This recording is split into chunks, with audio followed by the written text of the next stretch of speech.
She weighed maybe 800 pounds when she should have weighed 1,800. Her ribs pressed against her hide like the fingers of a hand reaching out from the inside. Her hooves had grown so long they curved upward at the tips. She couldn't walk straight anymore, just shuffle forward in small, painful arcs. And the people who owned her, they lived 40 feet away. There's something about this story that I keep coming back to, and it's not the cruelty, as shocking as that is. It's what happened after.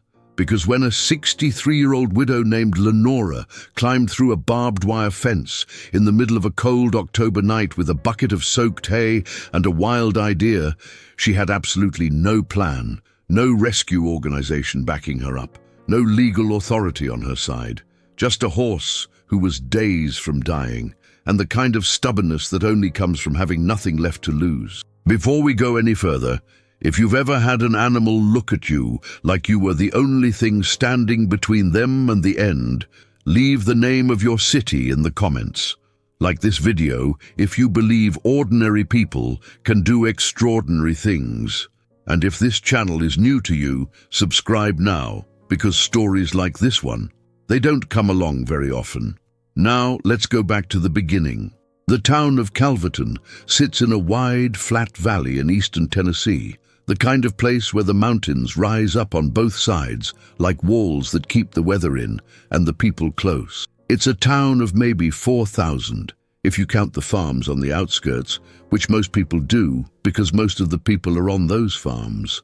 Lenora Greer had lived there her entire life. She'd been born in the same county hospital where her mother had been born, gone to school at the same brick building that had been renamed twice since, and married a man named Curtis who fixed farm equipment for a living and never once complained about the smell of grease on his hands. They had a daughter, Tilda, who moved to Nashville at 22 and called every Sunday without fail. They had 17 acres of land they'd bought young and paid off slow. They had chickens, a vegetable garden, 2 cats, and a routine so familiar it had worn grooves into the days. Then Curtis died. Not dramatically, not in a way that made the local paper or brought casseroles to the door, though the casseroles did come, because that's what Calverton does. He had a heart attack on a Wednesday afternoon in the barn while he was patching a section of fence. The doctors said he probably didn't feel much.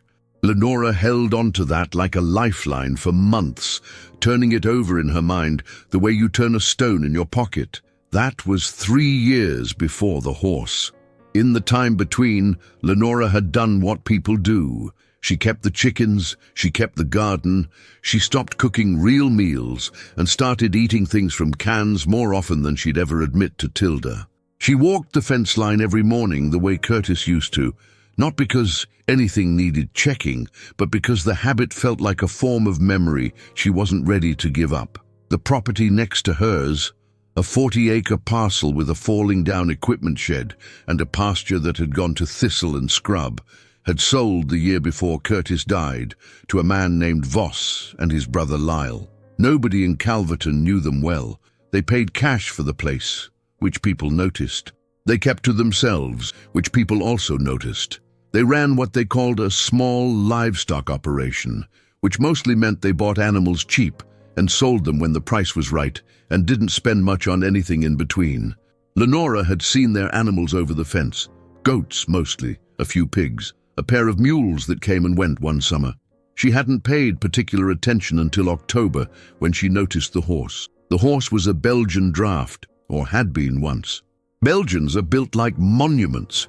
When they're healthy, they're the kind of animal that makes you understand why people used to think horses were sacred. They stand 17 hands tall, broad-chested, thick-necked, their legs like columns of muscle.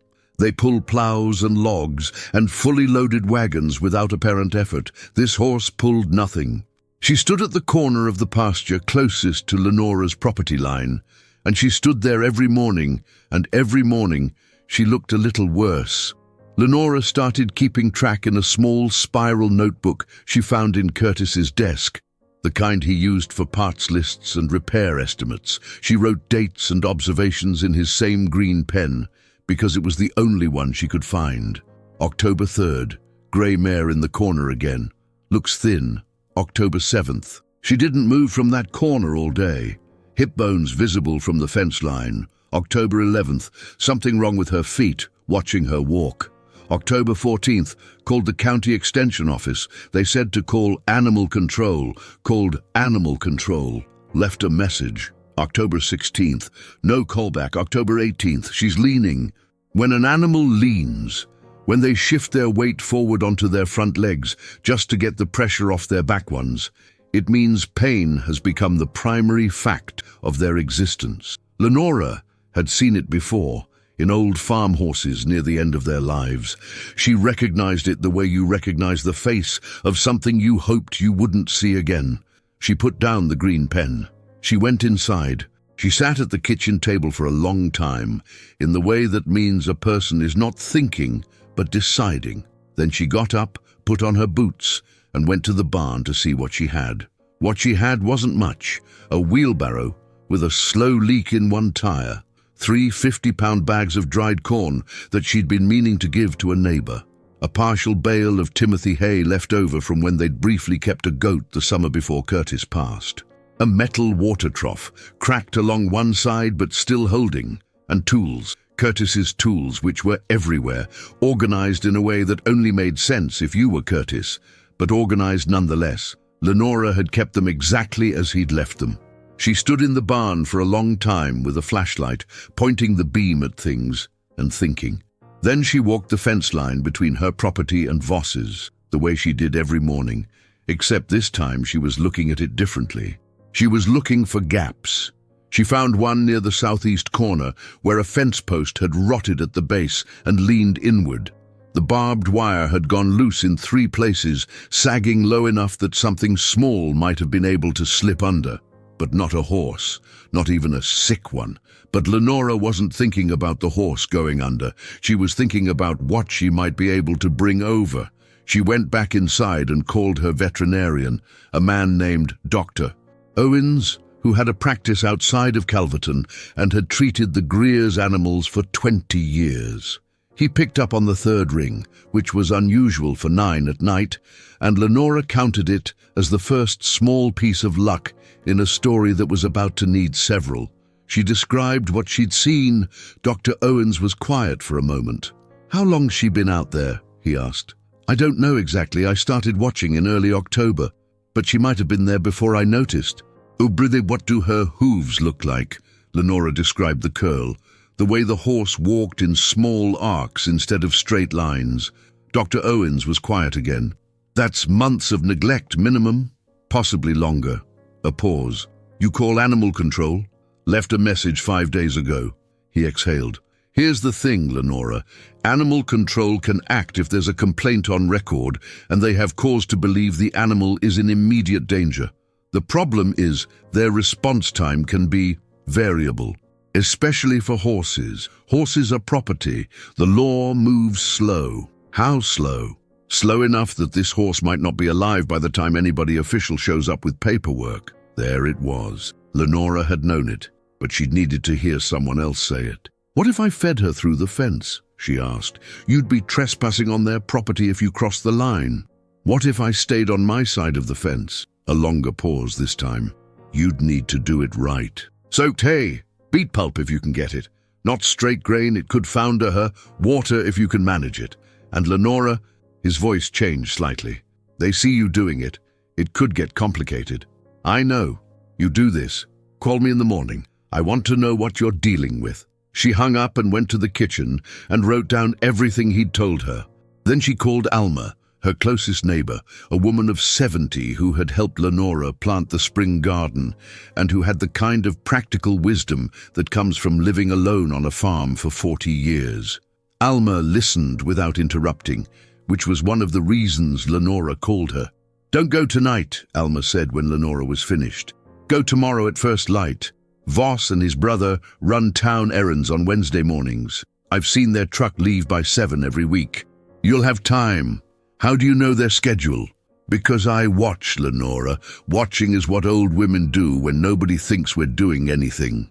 It was Wednesday tomorrow. Lenora set her alarm for 5:30 and went to bed and lay in the dark until 4, when she gave up and started making soaked hay. She mixed it the way Dr. Owens had told her. Warm water, the Timothy hay broken apart, a cup of the dried beet pulp she'd found, miraculously, in a bag Curtis had stored on the high shelf for the goat. She filled a 5-gallon bucket with the mixture and let it sit, and she filled a second bucket with clean water, and she carried both of them down to the southeast corner of the fence, while the sky was still the particular dark blue that comes just before the light starts. The horse was there. Of course she was. This was her corner. This was the edge of things. She heard Lenora coming before she saw her, lifted her head slowly, like the effort cost something, and Lenora stopped walking and waited. The horse stood still. Lenora took one step, then another. Then she set the buckets down on her side of the fence, as close to the lowest sagging wire as she could manage, and she sat down on the cold ground beside them. And she waited. It took 20 minutes. 20 minutes of nothing happening, the two of them in the cold blue dark, with the fence between them. And then the horse took one shuffling step forward, then another, and lowered her head to the bucket of soaked hay, and ate. Lenora didn't move, didn't speak, didn't cry, though she wanted to. She just stayed. When the bucket was empty and the horse had drunk half the water, Lenora reached through the lowest wire with one hand, carefully, slowly, the way you do when you're not asking for anything, and she rested her fingers against the horse's nose. The horse didn't pull away. Lenora named her Belle right then, sitting in the mud in the dark, because it was the first thing that came to mind, and because sometimes the right name comes before any explanation does. By the following Monday, Lenora had established a routine precise enough to run a military operation. 5:15, alarm. 5:30, first batch of soaked feed prepared. 6:10, down to the fence corner before any reasonable person was awake. She stayed until the light came up fully, which gave her about an hour before she needed to be back inside. Voss's truck left between 6:50 and 7:10, which gave her a narrow window she trusted entirely to Alma's surveillance. Alma, for her part, had started texting Lenora whenever she saw the truck move. Her texts were brief and factual. Truck left 6:58, or both of them, heading toward town. Lenora saved everyone. Belle was eating. That was the first thing, and for the first week, it was the only thing that mattered. A horse that size, that depleted, needed to come back slowly. Dr. Owens had been clear about that. Too much too fast, and you risked refeeding problems, which could kill an already compromised animal as surely as the starvation itself. So Lenora kept the portions modest, increased them gradually, and spent the time between feedings reading everything she could find about draft horse rehabilitation. She did this on Curtis's old laptop at the kitchen table, wearing her reading glasses, with a yellow legal pad beside her for notes. She learned things she hadn't known. She learned that Belgian drafts can live well into their late 20s if cared for properly. She learned that hooves, as overgrown as Belle's, would need a farrier. Not just a trim, but a corrective series of trims spaced weeks apart to gradually restore the natural angle. She learned about body-scoring systems, muscle atrophy, the way long-term malnutrition affects a horse's organs, the extraordinary resilience of these animals when given half a chance. She also learned, in a county agricultural forum she found through a search, that a man named Voss, no first name given, had been flagged in 2 neighboring counties in the previous 4 years for animal welfare complaints. Neither complaint had resulted in formal charges. One had been dismissed due to insufficient evidence. The other was listed as pending resolution, which meant nothing at all. Lenora printed that page and put it in a folder. The folder grew. Animal Control's call, finally returned 6 days after her initial message by a woman named Deputy Clarice, who was apologetic and practical, and explained that a formal investigation required a supervisor's sign-off, and that the supervisor was currently managing a situation in the next county over. Deputy Clarice took Lenora's description, noted the prior complaints Lenora mentioned, and said she'd flag it as urgent. She sounded like she meant it. "How urgent?" Lenora asked. "I'll be honest with you. Horses are harder than dogs. With dogs, there's a lot of public sympathy, a lot of infrastructure. With horses, the laws vary more, and there's more grey area around what constitutes adequate care. If she's still on her feet and not actively collapsing, they'll say she's ambulatory, and that changes the timeline. She is on her feet, Lenora said. Barely. Document it. Photos, dated. Video if you can. The more documentation you have, the faster this moves. Lenora didn't own a smartphone. She called Tilda that evening and described the situation, and Tilda said, without hesitation, "I'm coming Saturday," and arrived Friday night with a newer phone she'd bought specifically for this purpose, still in its box. "You didn't need to buy a new..." "Mama." Tilda set down her bag and looked at her mother. "You're feeding a dying horse through a barbed wire fence at 5 in the morning. I bought a phone." They went to the fence together in the cold Saturday dawn. Belle was there. She was, in fact, slightly less sunken-looking than she had been. A small change, the kind you'd only notice if you'd been watching carefully, which both of them had. Tilda took photographs. She took them from Lenora's side of the fence, careful to stay off Voss's property, and she took them in sequence. Belle's profile, her ribs, her hooves, her eyes, the fence, the distance to the house beyond. She took a short video of Belle walking, which documented the hoof issue more clearly than anything Lenora could have described. They uploaded everything to a secure folder that Tilda set up on her phone. "I want to send these to someone," Tilda said. "There's an organization. I looked it up on the drive down. They're called Appalachian Draft Rescue. They've done this before." Lenora looked at the photos on the small screen. Belle's ribs in the morning light. The curled hooves against the dead grass. "Send them," she said. The response came the next morning, a Sunday, from a woman named Fern, who identified herself as the intake coordinator. Fern's email was 3 paragraphs long and contained more specific information about Belgian draft rehabilitation than anything Lenora had found on her own. It also contained a question: is there a realistic possibility of removal from the property? And if so, do you have a place to house her short term? Lenora stared at that question for a long time. She had 17 acres. She had a barn with 4 empty stalls. She had a pasture that was overgrown but fenced. She had all of Curtis's tools and all of his patience, which she'd absorbed over 40 years by proximity. She wrote back, yes to both. What she didn't write, because she didn't know it yet, was that saying yes to those 2 questions was going to put her directly in the path of Voss, a county deputy, a local magistrate, and a story that would end up in the regional newspaper under a headline she would later describe as more dramatic than strictly necessary. But that was coming. First, she had to get Belle out. Fern arrived on a Wednesday morning in a truck that looked like it had driven across half the Appalachians, which it had. She was somewhere in her early 50s, with sun-weathered hands and the kind of direct eye contact that comes from years of assessing animals and people in rapid succession. She shook Lenora's hand at the door, accepted a cup of coffee, declined a chair, and said, "Show me." They walked the fence line together. Fern didn't say much, just looked. She looked at the fence, at the house visible on the far side of the property, at the shed, at the scrub pasture. Then she looked at Belle, who was in her corner, and her expression changed in the way that professionals try to prevent but can't always manage. "How long have you been feeding her?" Fern asked. 11 days. Fern looked at her. "You can see it." She meant the change, however small. Another 2 weeks, and she might have been too far gone. They walked back to Lenora's barn. Fern looked at the stalls, checked the water lines, counted the bales of hay Lenora had bought on Dr. Owens's recommendation.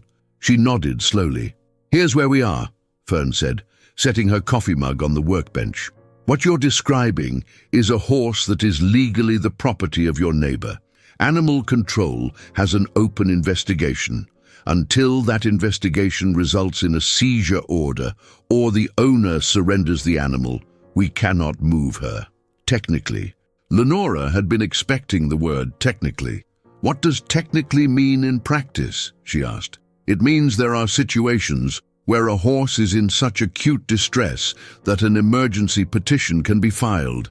I've done it. It takes a cooperating veterinarian, a formal written assessment, documented evidence of imminent risk of death, and a magistrate willing to sign off before close of business. Fern paused. It also takes someone on the ground willing to be named in the petition. Name me, Lenora said. Fern looked at her steadily.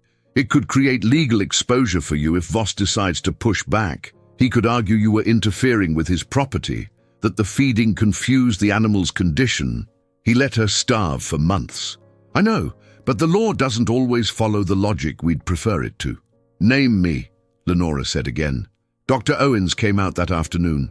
He examined Belle from Lenora's side of the fence as much as he could, then called the county animal control supervisor directly, a different person than Deputy Clarice, a man named Superintendent Holt, who, Dr. Owens later reported, listened longer than I expected. He filed his written assessment that evening from his car in Lenora's driveway, emailed it to 3 recipients, and then walked back to the house and told Lenora he had never, in 30 years of practice, done anything like that before. Good, Lenora said. She handed him a piece of cornbread. Meanwhile, Alma had provided something unexpected. Alma had been watching Voss and Lyle's property for 2 weeks now, with the focused attention of a woman who had decided she was done being a passive observer. She had, without telling Lenora, begun a written log of her own. Times, truck movements, whether lights were on, whether she saw either man near the pasture. She had also, as it turned out, a grandson named Breck, who was a staff photographer for the Calverton Valley Courier and who had been visiting the previous weekend. Breck's photographs, taken with a telephoto lens from a public road, showed Belle in the pasture with an objectivity that no one could argue with. They showed the hooves, they showed the ribs, they showed the distance to the house. They showed, incidentally, Voss standing on his porch on a Sunday morning with a cup of coffee, in clear view of the pasture. Alma handed Lenora the photographs on Thursday morning with the gravity of someone presenting evidence to a court. Alma, Lenora said carefully, did you ask Breck to do this? I asked him if he was interested in a story. He said yes. I said come for dinner. She shrugged. He's a good boy. The Courier didn't run the story right away. There was an editorial process, and the editor, a cautious man, wanted to make sure the legal situation was clearer before publishing. But the photographs existed, and they were sitting in a folder on the paper's server, and the editor had called the County Animal Control Office for comment, which meant the County Animal Control Office knew a newspaper was paying attention. By Friday morning, Superintendent Holt had signed off on an emergency inspection. By Friday afternoon, he had seen Belle in person. By Friday at 4:15, he had called Voss and informed him that the county was exercising its authority under Tennessee Code annotated 44-17-403 to impound the animal pending a welfare determination. Voss, according to Deputy Clarice, who called Lenora to let her know, was not pleased but did not resist. Lyle apparently said nothing at all. The county trailer came at 5 on Friday evening. Lenora stood at her fence and watched it back up to the gate. She watched Deputy Clarice and a second officer enter the pasture. She watched Belle be approached gently by people in reflective vests, and then she realized she'd been clutching the top fence wire so hard that it had left a line across her palm. She loosened her grip. The trailer left just after 6, with Belle loaded. Slowly, carefully, with a long pause at the ramp because Belle didn't trust it, and then a patient, wordless 10 minutes of just standing there until she did. Fern had been there too, inside the pasture, talking to Belle in a low voice the whole time. Lenora watched until the truck turned at the road. Then she went inside and called Tilda. "She's out," she said. Tilda was quiet for a moment. "Where is she going?" "The county facility for now. Fern says 2 weeks, maybe 3, and then she can come here for rehabilitation." "Here," Tilda repeated. "To your barn." "That's what I said." Tilda was quiet again, and then she laughed, the kind of laugh that has relief in it. "Mama, what are you doing?"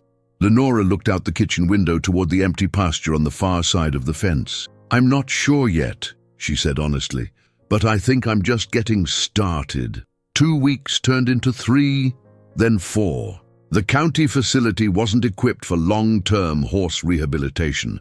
It was designed for intake and holding, not for the slow, careful work of bringing a severely depleted animal back to something like health. Fern made the case to Superintendent Holt that transferring Belle to Lenora's property under a formal fostering agreement with Appalachian Draft Rescue was the better option for the animal. Holt agreed, provided Lenora sign the paperwork and allow monthly inspections. Lenora signed without reading the second page, which Tilda would later scold her for. Belle arrived at Lenora's barn on a Tuesday in November on a cold afternoon with low grey clouds that couldn't decide whether to rain or not.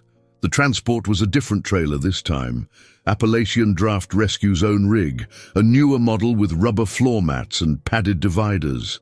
Fern came with it, and she brought a young woman named Sable, who was a certified equine rehabilitation specialist and had the energy of someone who could work a 16-hour day and still ask whether anyone needed anything. Sable walked the barn, examined the stalls, tested the water pressure, checked the hay, asked about the pasture drainage, and within 20 minutes had produced a handwritten rehabilitation schedule that was more detailed than anything Lenora had seen outside of a hospital discharge plan. Week 1, stall rest, soaked feeds every 4 hours, no pasture access, Sable said, handing Lenora the paper. Week 2, supervised short walks, just around the barn, 5 minutes, 3 times a day. We're rebuilding everything, muscle, gut function, hoof integrity. This is going to be slow.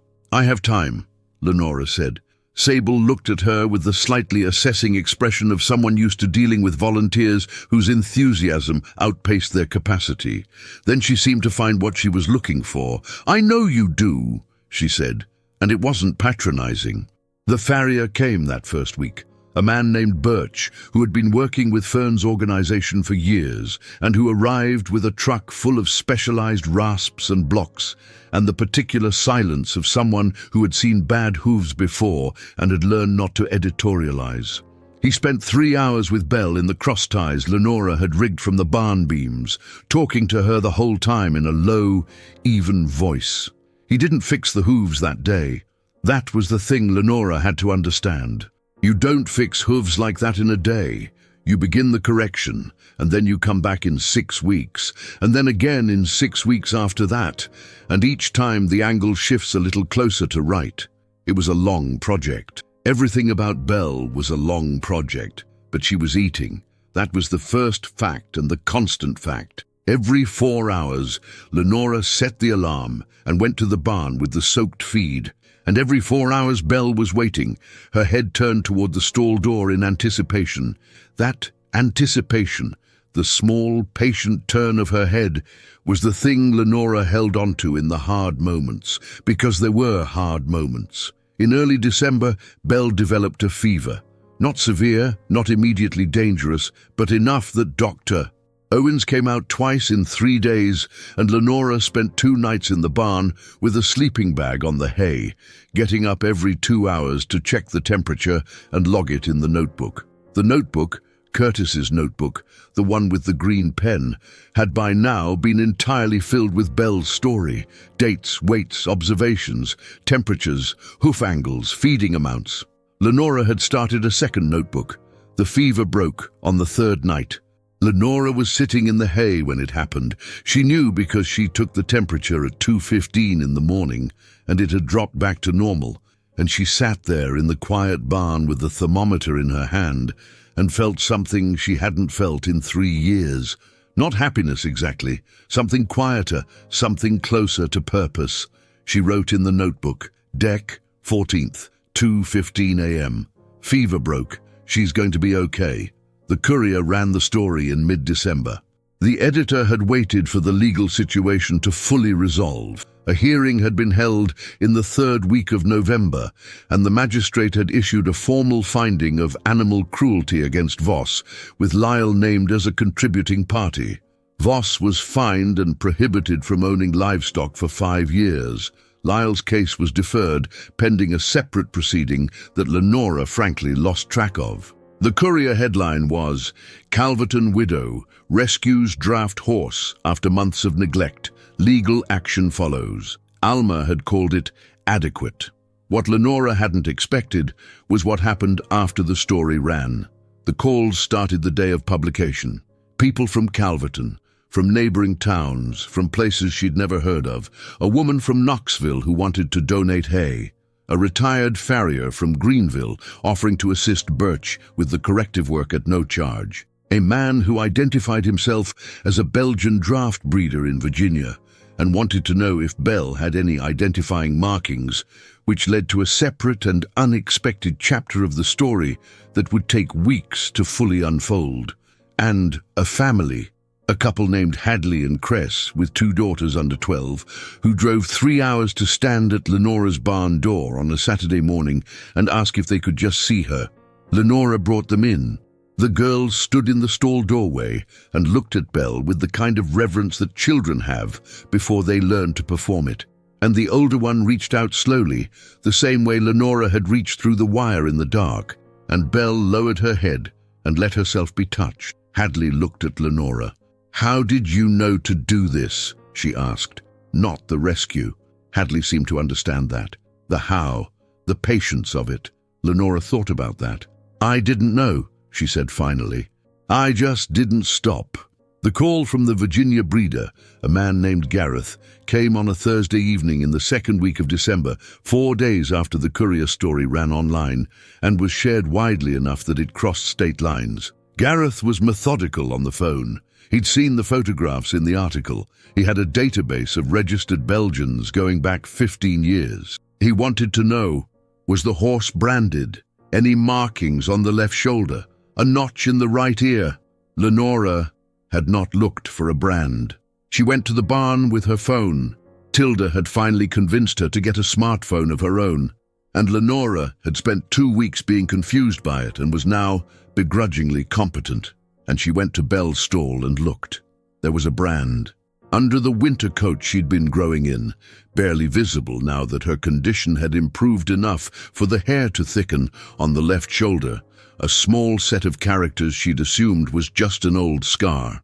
She photographed it and sent it to Gareth. He called back in 20 minutes.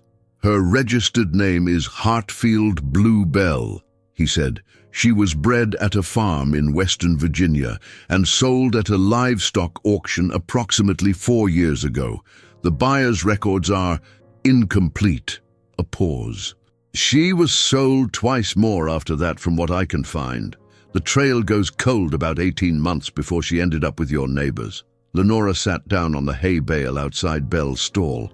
"Does she have a previous owner who—" "Her original breeder passed away," Gareth said, not unkindly. "His daughter, a woman named Roselle, has been trying to track several of his animals for years.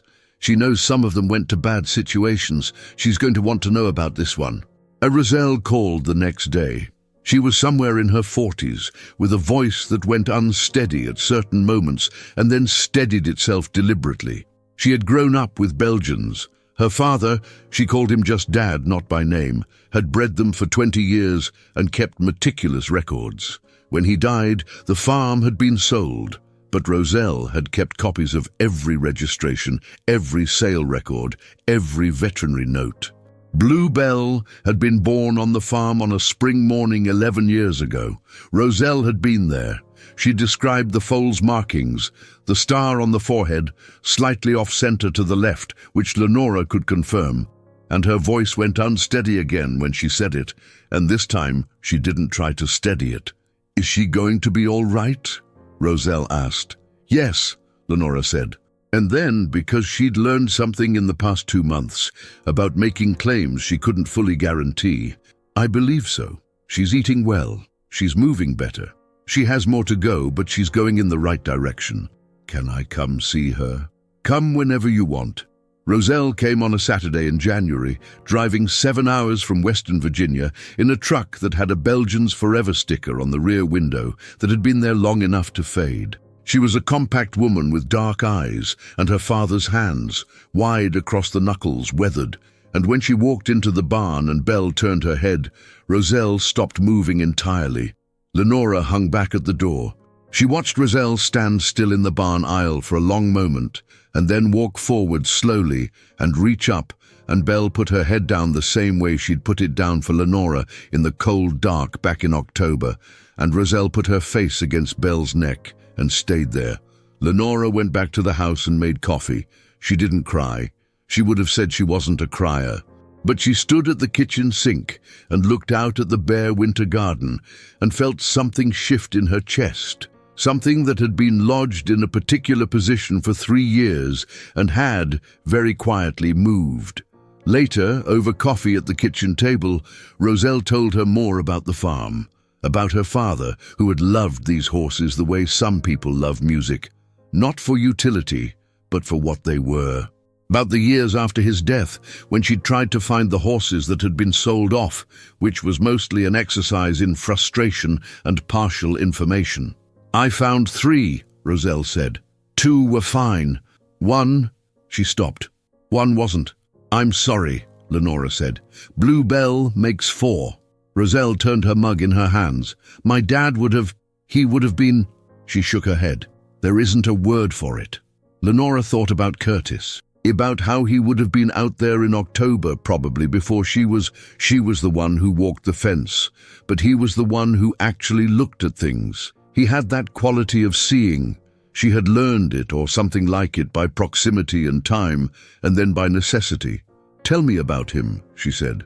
So Roselle did, and Lenora talked about Curtis, and they sat at the kitchen table while the winter light moved across the floor, and outside in the barn, a horse who had been called Blue Bell for the first 11 years of her life, and Belle for the last 2 months, was standing in a clean stall with good hay and clean water and hooves that were, week by week, finding their right angle.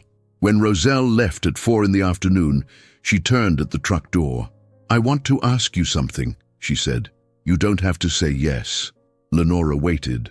"When she's fully rehabilitated, when she's actually well, I'd like to bring her back to Virginia, to land she knows, land that was her mother's land." Roselle paused. "But I want it to be your decision, because she's yours now, in every way that matters." Lenora looked at the barn. She thought about October, the dark, the bucket of soaked hay, the 20 minutes of waiting, the nose under her hand. She thought about what Tilda had asked. "What are you doing, Mama?" She thought about what she'd answered. "I'm not sure yet." She was sure now. "She belongs on that land," Lenora said. "We both know it." Roselle nodded. She looked like she'd been prepared to argue and was surprised not to need to. "There's something else," Roselle said. "I want to do this in spring, when she's truly ready, and I want you to come." She paused. "Not just to bring her, to see it, to see where she came from." Lenora hadn't been to Virginia in 20 years.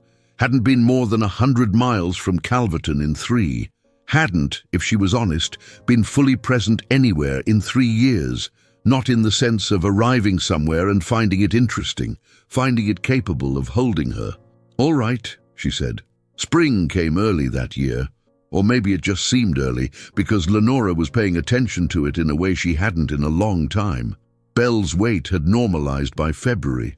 Birch came for his 3rd corrective trim in March and stood back when he was finished and said, "She's walking right," in the tone of a man who had learned not to overstate things. Sable had moved Belle from short, supervised walks to full pasture access in February, and the first time Lenora turned her out, Belle stood at the gate for a minute, just stood there, looking at the space, and then walked into it, not running, not skittish, just walking with a new kind of deliberateness. Lenora watched from the fence, the same fence she'd been watching from since October. Dr. Owens did a final wellness assessment the last week of March. He moved through it methodically, eyes, teeth, heart, lungs, hooves, weight, movement, and at the end he looked at Lenora over his reading glasses. "She's good," he said. "She's genuinely good." Lenora wrote it in the notebook. March 28th. Dr. Owens' final assessment. She's genuinely good. She had filled 4 notebooks by this point. She had started the first one with Curtis's green pen, which had run out of ink somewhere in January, and she'd replaced it with a blue pen and then a black pen. The notebooks sat on the kitchen shelf in a row, and she was aware of something slightly strange when she looked at them, that she had documented this experience more thoroughly than anything in her life since the farm's own records, which Curtis had kept. Maybe she had been keeping records for him. Maybe she had needed something to keep records for. Tilda came home the first weekend of April to help with the transport preparation. She was practical about it in the way she was practical about most things, organized, efficient, slightly louder than the situation required, and also visibly moved in the way she was visibly moved about most things involving her mother, which she would deny if asked. They cleaned the trailer together. They packed the hay and the grain and the supplements. They drove out to Roselle's land in Virginia in convoy. Lenora in the truck with the trailer, Tilda following in her own car, a caravan of two for something that felt larger than two cars could contain. The land in Virginia was beautiful. Lenora hadn't been prepared for how beautiful. Rolling hills, still brown with late winter, but with the first green pressing through at the edges of the fields. Fencing that went on for what felt like miles, solid, maintained, the kind of fencing that means someone has been paying attention to it for a very long time. Roselle was waiting at the gate. She had two people with her, a neighbor, she explained, and her cousin Marion, who had helped on the farm and was apparently incapable of missing this moment. Marion had a camera with a long lens. She had clearly been crying already and was not apologizing for it. They unloaded Belle slowly. She walked down the ramp with the careful, considered movement of a horse who had learned to trust ramps, and she stood in the gravel drive and lifted her head and breathed the air. Roselle walked to her, didn't say anything, just walked to her, the way you walk to something you've been missing for years without a word for it. They put Belle in the pasture at the back of the property. The original pasture, Roselle said, where Bluebell's mother had lived. The grass was just coming in. Belle walked the fence line first, the way horses do, learning the boundaries of a new place. Then she stopped near the center of the field and dropped her head and started to graze. Marion was crying openly. Tilda, who had also been crying and was also not apologizing for it, put her arm around Lenora. Lenora watched the horse graze. She thought, this is what comes after, not the loss. Not the hollow quiet of a house without someone in it, not the years of watching the fence line out of habit, not even the rescue as necessary as it was. This, the horse in the right field, on the right land, grazing in the spring light. The idea that something can be badly broken and then, with time and attention and stubbornness, become something whole again. She thought about Curtis, not with the sharp edge of grief, but with something softer. Recognition, maybe. The sense that he would have stood here at this fence in this light and felt exactly what she felt. She stayed until the sun moved far enough that the light changed. 6 months later, Lenora got a letter. It was handwritten. She noticed that first, because handwritten letters almost never came anymore. On plain white stationery, with a return address in Calverton she recognized as belonging to a family named Jessup, who lived about 3 miles down the road. She didn't know them well. She knew the name, the way you know names in a town of 4,000.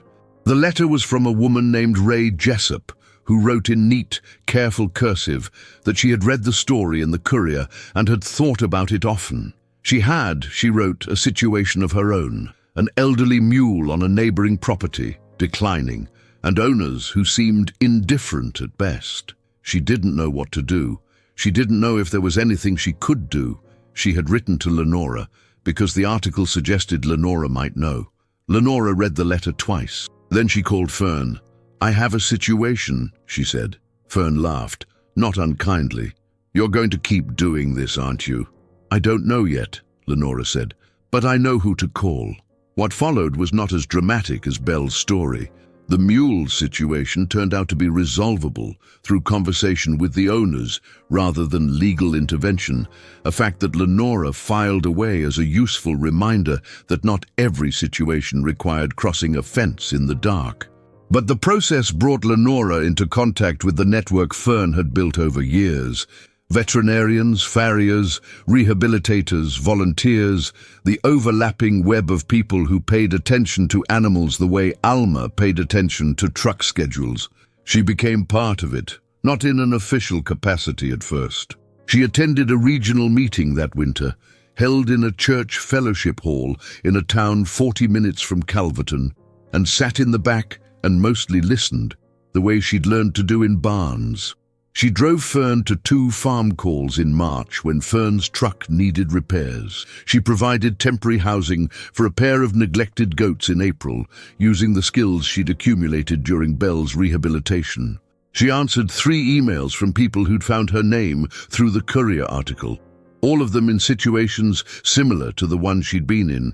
Neighbors with animals they were worried about and no idea what the process looked like. She knew what the process looked like. Roselle sent photographs. Belle in the spring pasture, heavier now, glossy, standing with her head up in the way that healthy horses stand when they're actually comfortable in their bodies. Weight forward, ears relaxed. Belle in the summer, grazing with a second Belgian Roselle had acquired, an older gelding named something Lenora couldn't pronounce and didn't try to. Belle in the fall, which was the most recent photograph, taken from the same fence where Roselle had stood in January, and the light in it was the same low autumn light that had been in Calverton when this whole thing started. Lenora kept that photograph on the kitchen windowsill above the sink.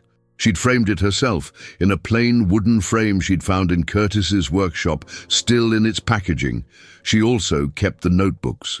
All 4 of them, plus the 5th, which was half filled now with a different kind of record, not a horse's recovery, but something harder to name. Notes from the regional meetings, contact information, the name of a good farrier in the next county, observations about what worked and what didn't, when dealing with animal control, with neighbors, with people who owned animals they shouldn't have owned and couldn't quite be made to understand that. Tilda came home for Thanksgiving and picked up the 5th notebook from the shelf and leafed through it. "You've become a whole operation," she said. "I haven't become anything," Lenora said. "I'm just writing things down." But she knew that wasn't entirely true. There was a phrase she'd heard at one of the network meetings, from a woman named Petra, who'd been doing this work for 30 years and was now training the next generation of people. And the phrase was, "Once you know how to look, you can't stop." Lenora had thought about that phrase many times since. She had spent years walking the fence line out of habit, out of memory, out of the need to be doing something with her body while her mind worked through the weight of missing a person. And then she had started looking, and it turned out, as Petra would have told her, as anyone in that network would have told her, that there was always something to see. There was always something at the corner of the field, something that needed someone to stop and notice and decide not to walk past. The decision not to walk past was the whole thing. She understood that now. Belle is 11 years old now, living on Virginia farmland, where her mother lived before her. Her hooves are correct. Her weight is right. She has a companion and a pasture and a woman who knew her father's name. She has all of this because a widow in eastern Tennessee looked through a fence one October morning and saw something that needed seeing. Here's what I think about at the end of this story. We talk a lot about what it takes to help, the resources, the authority, the credentials, the systems, and those things matter. The farrier matters. The veterinarian matters. The organization with the trailer and the intake coordinator matters. The deputy who actually showed up matters. But Lenora had none of that when she walked to the fence. She had a bucket of soaked hay and 20 minutes of cold, patient waiting. That was the beginning of everything. There are people in your life, maybe right now, in your neighborhood, on the other side of whatever fence runs beside your property, who are at the corner of the field, who are leaning, who have been there long enough that you've started to think of them as just part of the landscape. Look again. If this story made you feel something, leave it in the comments. Tell us where you're watching from. Tell us about the animal, or the person, or the thing you noticed once and couldn't stop noticing. We read every comment, every single one. Like this video if you believe that ordinary people with ordinary things can do something extraordinary, because this story proves that they can. Subscribe if you're new here, and come back next time because we have more stories like this one. Until then, keep looking.